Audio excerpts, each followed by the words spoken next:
پھر فرشتہ بھیجا نماز کے دوران، تو اس فرشتے نے کہا، وہ بی بی پریشان ہو گئی، اس نے کہا میں تو بانجھ ہوں، اب تو قوت ہی نہیں ہے، اور حمل کہاں اٹھاؤں گی؟ تو اس نے کہا پہلے پھر مانگے ہی کیوں تھا؟ یہ ہے دعا کی قوت کہ جب آپ نے مانگ لیا پھر آپ چاہیں نہ چاہیں وہ عطا کر دیتا ہے، اور پھر اللہ نے عطا کیا، اور عطا بھی کیسا کیا، اس کا نام بھی بتایا، تجھے میں نے بیٹا دینا ہے اور اس کا نام میں نے یحییٰ رکھا ہے، وہ زندہ بھی بابرکت، موت کے اس کی دعا تو انبیاء کا ہتھیار ہوتا ہے۔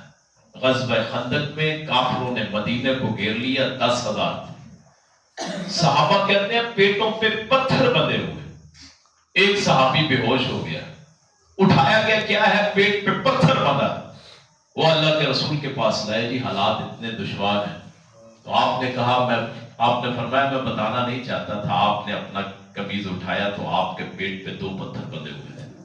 ان حالات میں، اتنی تنگی میں، ایک دن آیا کہ اللہ کے رسول نے پھر کنکر اٹھائے، اللہ کے رسول نے پھر وہ کنکر پھینکے، وَمَا رَمَيْتَ إِذْ رَمَيْتَ وَلَٰكِنَّ اللَّهَ رَمَىٰ، اے پیغمبر وہ کنکر آپ نے نہیں پھینکے تھے، یہ وہی ہاتھ ہیں جو میرے سامنے اٹھتے ہیں، اے پیغمبر میں ان ہاتھوں کو ایسا بنا دوں کہ جس پہ وہ کنکر جا کے لگے گا وہ گویا ایسے ہوگا اس کو میں بم اور گولی میں تبدیل کر دوں گا۔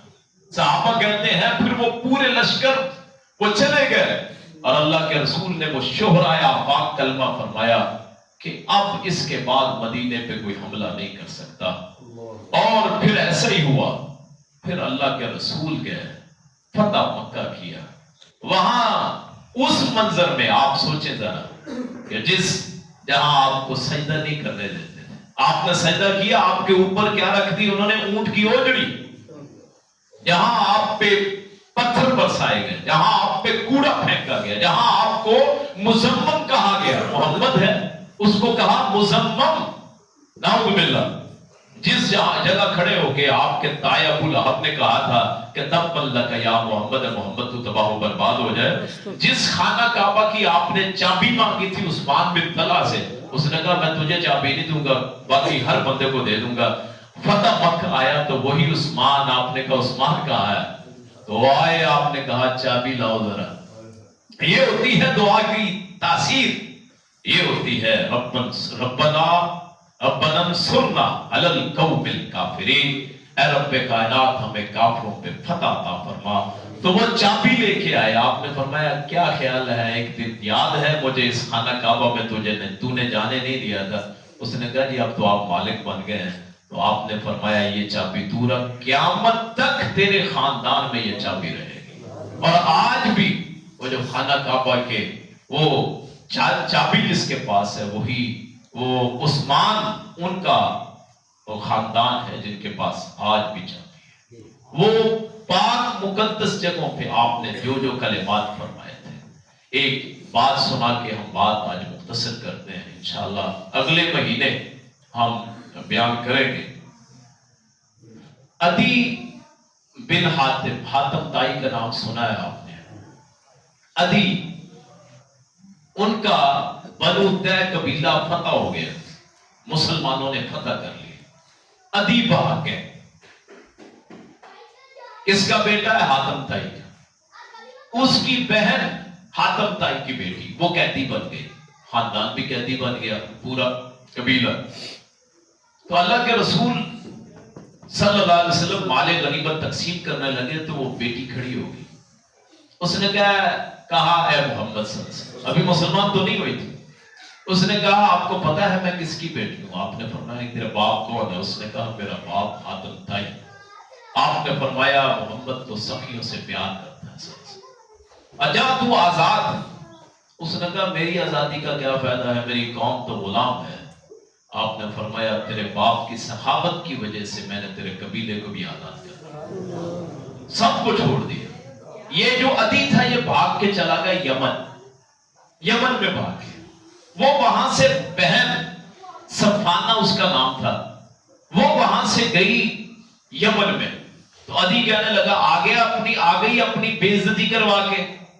اس نے کہا تجھے پتا ہے جس کے پاس سے میں آئی ہوں کائنات میں اس جیسا باعزت آدمی ہے ہی، اس نے ہمارے باپ کی وجہ سے، جس کو آپ نے کبھی نہیں دیکھا تھا، آدم تائی کو کبھی نہیں دیکھا تھا، آدم تائی اتنا سخی کہ ایک بندہ آیا، اس نے کہا سخاوت کے امتحان لیتے، تو وہ اس کے پاس کچھ نہیں تھا، اپنا گھوڑا اس نے وہ کر کے اس کو کھلا دیا صبح، اور وہ گھوڑا عرب میں نایاب، صبح جب جانے لگا اس نے کہا کوئی سوال ہے تو کر لے، اس نے کہا مجھے تیرا گھوڑا چاہیے، اس نے کہا کاش رات بتا دیتی، تیرے لیے میں وہ بنا پکاتا، اتنا سخی کہ پورے خاندان کو پالنے والا۔ اس نے کہا میرے جس کے پاس سے میں آئی ہوں وہ تو ہمارے باپ کی وجہ سے پورا خاندان ہی چھوڑ دیا ہے، قبیلہ ہی چھوڑ دیا۔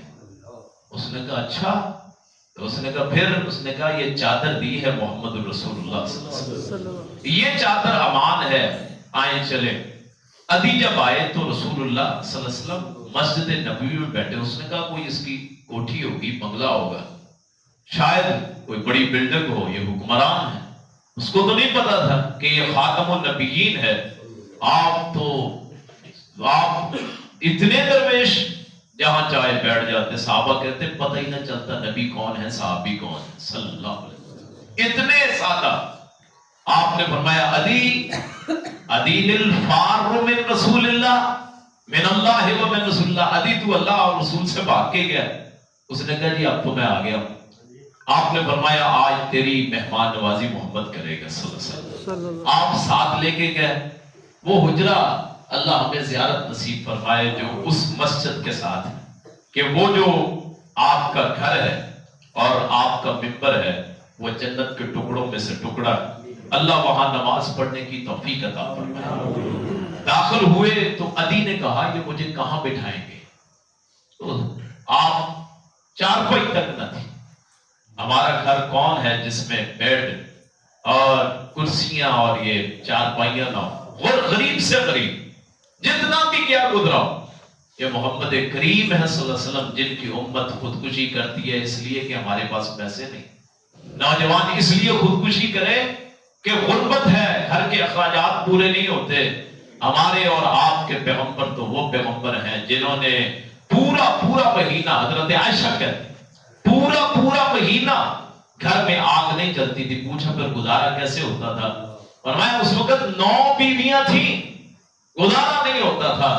فرمایا پھر پوچھا، عروہ بن زبیر پوچھتے ہیں کہ پھر گزارا کیسے ہوتا تھا؟ بھانجے ہیں یہ، حضرت اسماء کے بیٹے ہیں، پھر گزارا کیسے ہوتا تھا؟ انہوں نے کہا کھجور ہوتی تھی یا پانی ہوتا تھا۔ غزوہ فتح خیبر تک اللہ کے رسول صلی اللہ علیہ وسلم نے کھجور بھی پیٹ بھر کے نہیں کھائی، ساری زندگی کبھی میدے اور صاف آٹے کی روٹی نہیں کھائی، جو کی روٹی کھاتے تھے۔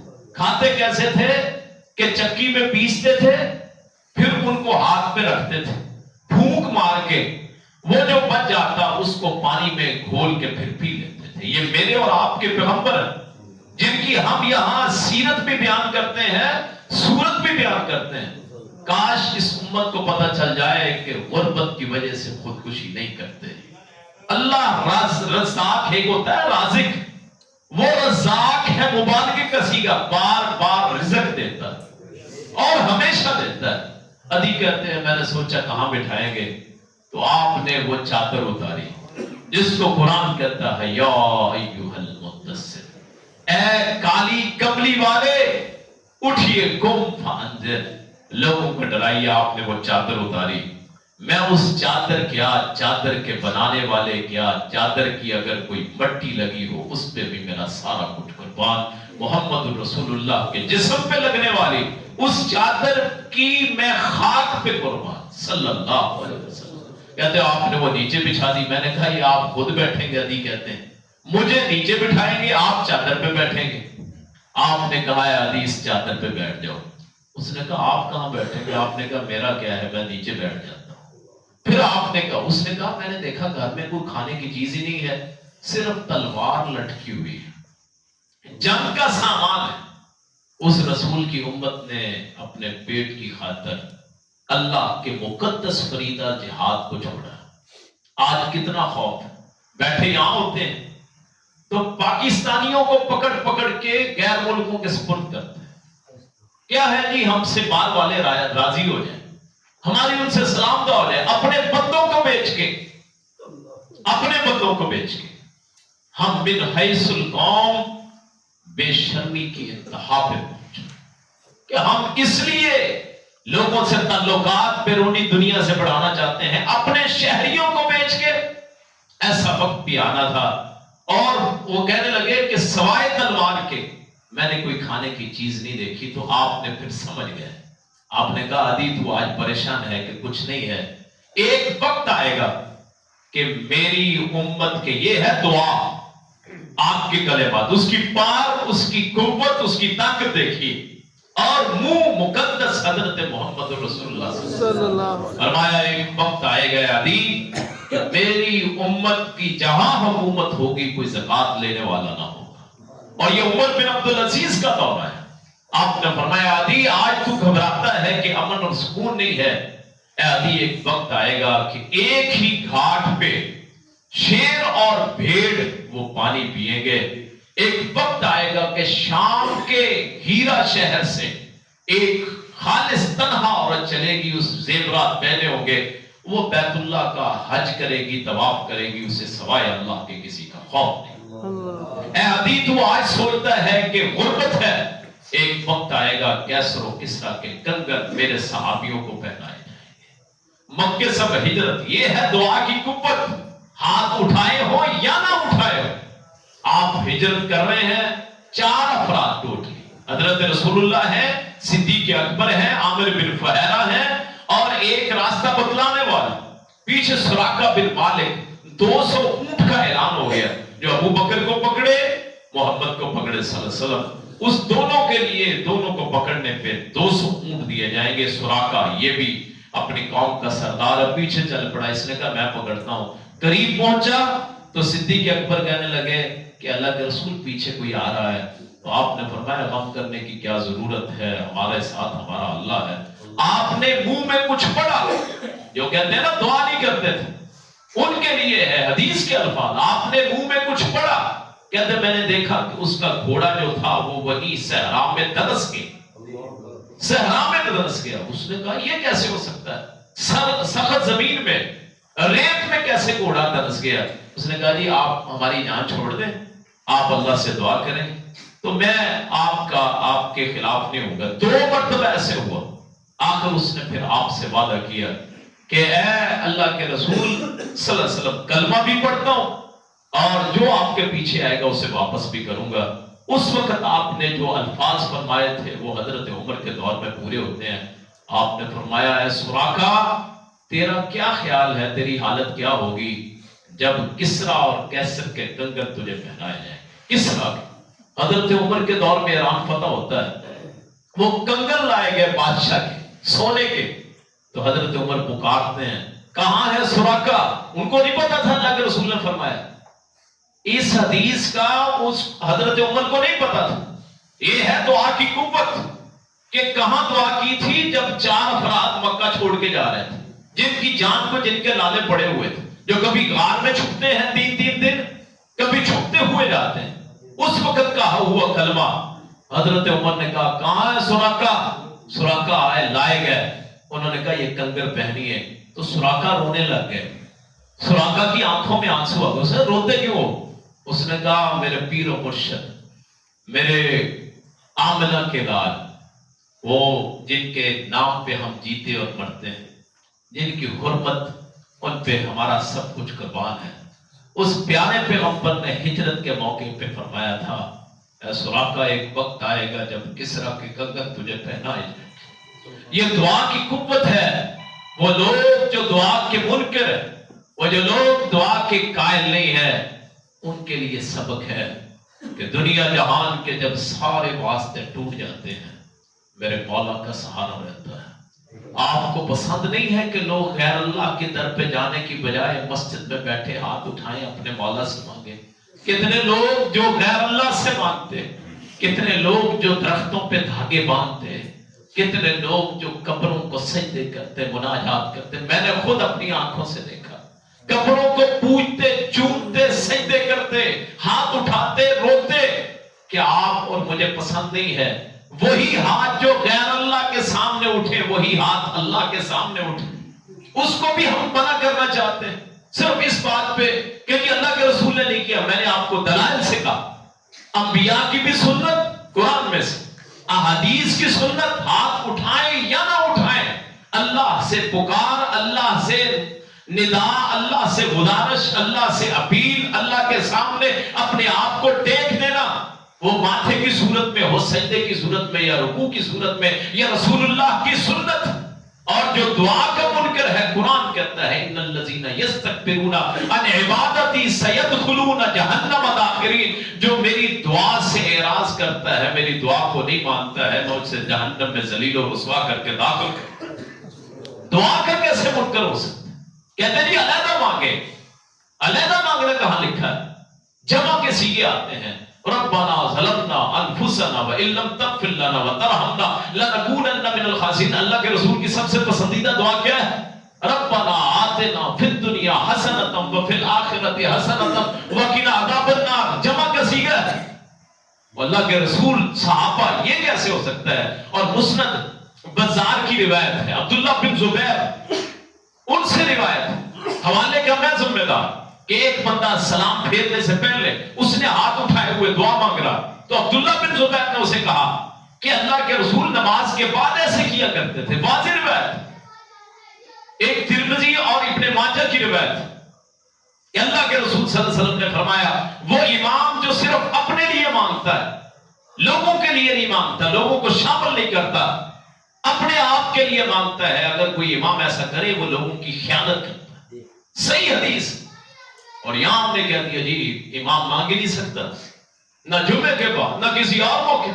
واضح دلائل، 5 احادیث میرے ذخیرہ علم میں جن سے اجتماعی دعا ثابت ہوتی، ان میں سے 2 میں نے آپ کے سامنے کر دیے۔ ایک اور ترمذی کی روایت ہے، جب کوئی بندہ اپنے ہاتھوں کو اللہ کی طرف اٹھاتا ہے تو رب کو شرم آتی ہے، ان ہاتھوں کو خالی لوٹاتے ہیں۔ صرف میں نے آپ کو کہا کہ آپ سنت نہ سمجھیں، فرض نہ سمجھیں، آپ اس کو ضروری نہ سمجھیں کہ نماز اس کے بغیر نہیں ہوتی، جیسے ہمارے بعد احباب کہتے ہیں دعا کے بغیر نماز کا فائدہ کیا ہے؟ کیوں جی ایسا ہے؟ یہ نہ سمجھیں۔ باقی آپ ہر نماز میں مانگیں، تہجد میں مانگیں، یہاں ہم بیٹھے ہیں یہاں مانگیں، کوئی کہ مجھے ہے ضرورت، میں بیمار ہو کے آیا ہوں، میرا آپریشن ہوا ہے، میں نیکی کا کام کر کے آیا ہوں، میرا دل کرتا ہے تمام احباب میرے لیے دعا کرتے، تو اس میں حرج کیا ہے؟ جب اپنے آپ کو ضرورت ہوتی ہے پھر کہتے ہیں نا یہ دعا مانگ لیں۔ وہ امام بھی تو انسان ہے، وہ اپنے لیے مانگتا ہے، آپ اس کے لیے مانگ لیں یار، وہ آپ کے لیے دعا کرتا ہے، اس میں حرج کیا ہے؟ بلا وجہ اس کو طول بنا دیا گیا، اللہ سے مانگنے کو بدعت قرار دے دیا کہ جی اللہ سے مانگنا بدعت ہے، یہ اللہ کے رسول سے ثابت ہے، اور علم ہے نہیں، عبارات صحیح پڑھ نہیں سکتے، اردو ترجمے پڑھ پڑھ کے فتوے لگاتے ہیں۔ آئے میرے ساتھ بٹھائیں، جو کہتا ہے یہ بدعت، عربی عبارت عربی میں بات کرتے ہیں، یعنی بدعت کا پتہ ہی نہیں، بدعت کسے کہتے ہیں؟ بدعت کہتے ہیں، بدعت کی تعریف کیا ہے؟ آج میرے بھائی آپ بھی سن لیں، بدعت کی تعریف یہ ہے کہ وہ کام جس کو آپ دین سمجھ کے کریں اور اس کے چھوڑنے کو آپ سمجھیں کہ گناہ ہوتا ہے، کہ میں کام کر رہا ہوں اس کا ثواب بھی ہوگا، یہ دین بھی ہے، اگر میں چھوڑوں تو مجھے گناہ ہوگا، اس کو کہتے ہیں بدعت۔ ہم نے ہر کام کو بدعت کہہ دیا، ہر کام کو بدعت کہہ دیا۔ میرے بھائی کبھی ایسی بات نہ کریں، ایک حدیث میں آتا ہے بسا اوقات بندہ کوئی ایسی بات کرتا ہے اللہ کو اتنی ناپسند ہوتی ہے، اس ایک بات کی وجہ سے بندہ جہنم میں گر پڑتا ہے۔ تو اگر اللہ کو یہی ناپسند ہو گیا، یہ کہتا ہے جی دعا نہیں مانگنی چاہیے، تو اللہ کہے گا جنت کے اور دوزخ کے فیصلے کرنے والا تو کون ہوتا ہے؟ ہم فرقے والے بھی تو ایسے ہی کرتے ہیں، وہ فلاں جہنمی ہو گیا، فلاں ایسا ہو گیا، اللہ کو اگر غصہ آ گیا کہ جی تو فیصلے کرتا ہے، اور ابو بکر کے پاس اختیار ہے کسی کو دوزخ میں بھیج سکے، مجھے تو خود نہیں پتا میں نے خود بخشا جانا ہے کہ نہیں، اور جب میں نے اور آپ نے قبر میں جانا ہے پتہ نہیں کیا حالت ہونی ہے۔ یہ جو قبروں میں پڑے ہوئے ہیں کبھی ان کی حالت دیکھیے، لوگ کہتے ہیں جی سنتے ہیں، ہماری تو زندہ نہیں سنتے، اور فوت شدگان نے کیا سننی ہے، ہمارے تو سامنے بیٹھے ہیں وہ نہیں سنتے۔ اونگ آ جائے تو پھر